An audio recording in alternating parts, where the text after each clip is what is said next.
You think this experience at the WBC going to help Soto out this season, Keith? Yeah, first of all, there's a lot of pressure, I think, on these guys in WBC because of how much star power there is on that team. Your whole country is behind you, your whole dugout. If you fly out, they're going to make you do push-ups.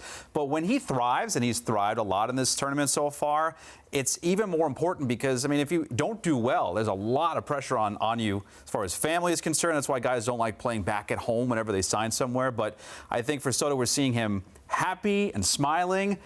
Hopefully it's not a different Soto once the season starts, even though it's a different season and different type of thing. But I think we're seeing a different pressure and him rising to become that superstar that we know that he is. And I think he's displaying that. You mentioned the pressure. I actually thought this was so interesting. I was down in Miami for a couple of the games happening in Pool D. That's the one that's in Miami this past weekend. And I was surprised by how much that pressure was a topic of conversation, specifically for Team DR and even Team Venezuela, the like Latin country teams that have a big fan base in Miami, especially. The Team Venezuela had played poorly in their like exhibition game, and they were getting crushed apparently by fans, even by the Spanish-speaking media. And Team DR, you're right, facing the pressure of having such a stacked lineup. That was something that they talked about a lot. Pujols had said it was like the best team that they had fielded in the WBC ever, and that put a lot of pressure on them. I think that it is really interesting to be playing. Pressure is such an interesting thing to feel at this stage this stage of the baseball calendar, because it's not something that necessarily gets talked about in March, April, even May. But I do think it could be really impactful because those wins matter. We'll talk about this later in the show, but I was thinking about this in terms of like, you know, we sort of talk about like early April baseball is almost a joke of like, early April baseball, You're so far away from those meaningful games. But those games are just as meaningful. Think about it. The Mets missed the postseason by one win last year. If Juan Soto was feeling a little bit of extra juice early in the season and that changes everything, that's huge. Hey, I'm glad to see him show this personality, because all we heard last year, he was all business, right? Yeah. Which is in contrast to Lindor.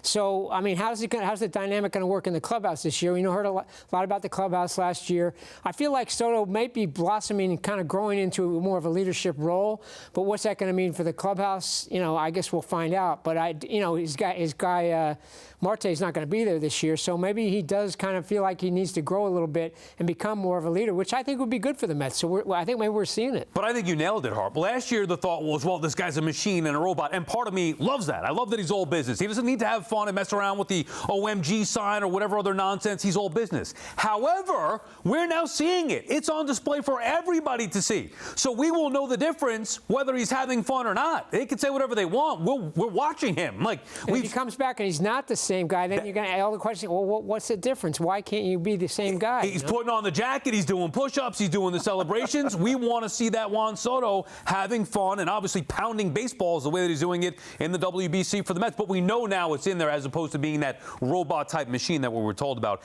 Hannah, why do you think that players seem to care more about the WBC than Major League Baseball? I think there are two different factors at play depending on whether or not you're talking about an international country or Team USA. I think for the international countries, these guys are really excited to get to play for their fans. It was so much fun getting to go to the Venezuela game and the DR game because they are playing truly in front of a fan base that shows up because they are from the same country. They have the same baseball sort of cultural touchstones and heritage. And like, I think for guys who they never get to go home and play. Like, think about it. If a guy goes to his hometown city and plays there, like when Mike Yastrzemski played at Fenway. I remember the first time I was there, and it was like, that was a big deal. The guys from Japan or from Venezuela or from the Dominican, they never get to do that in Major League Baseball, and so it's a chance to do that. For Team USA, I thought what Aaron Judge said was really interesting, talking about watching it and wanting to be there. For Team USA, I think it's a sort of a self-selecting group. You're getting the guys who want to be there, who watched it, who feel some kind of connection to it for whatever reason, and so it feels like they are self-selecting to be teammates with each other. That's the thing that really stands out, is how much they love getting to play with the guys that they've all agreed to play together. You know what I mean? Like, it's almost like they're getting to kind of like pick their own teams. It's whoever wants to be with whoever else. I mean, not exactly, we have to have some amount of heritage, but for a lot of these guys, like for Team USA, it's the guys who want to be with the other guys who are playing on Team USA.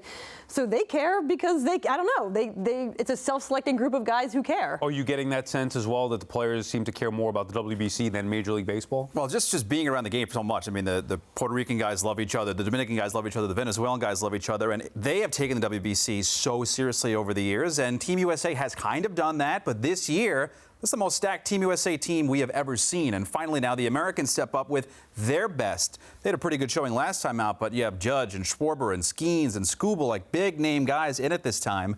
And I think the exclusivity is awesome. We're just coming off the Winter Olympics, right? This thing's every 3 years. I feel bad for Francisco Lindor, who can't play.